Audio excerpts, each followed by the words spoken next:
It's an issue that's been rumbling on for months, but it appears Theo Walcott has finally agreed a new deal at Arsenal. Yes, my optimism is at 99% now. The 23-year-old has just a few months remaining on his current deal and was holding out for a reported £100,000 a week to remain at the Emirates Stadium. But now it seems Walcott and the club have come to an agreement to keep the Gunners' top scorer this season in North London.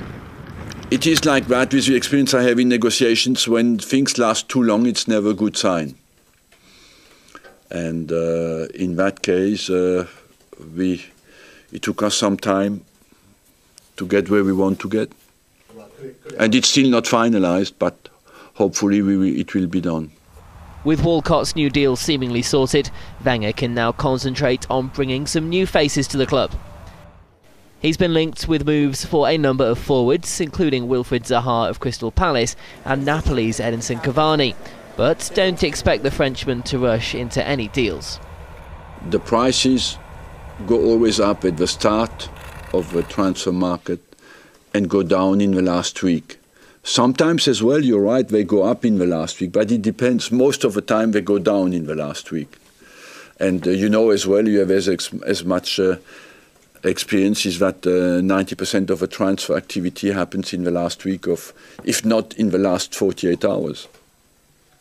So, although there's some good news for Arsenal fans with Walcott's deal all but confirmed, it appears they may have to wait to see if there'll be any new signings to join him. But it has become tighter because maybe because of the television money, the smaller clubs in England can buy everywhere in Europe. Apart from the 2 or 3 big clubs, every English club can buy any league the best players now.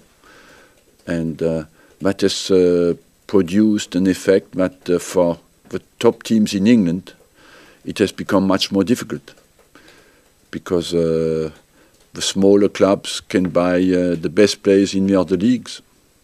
If you go today to Spain, Swansea can buy in Spain, maybe apart from Real Madrid and Barcelona and maybe 1 or 2 other clubs, who can buy any player in the league.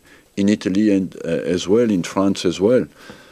Look at the moment, QPR is buying the best players in France. So that means when you play against them, it's much more difficult.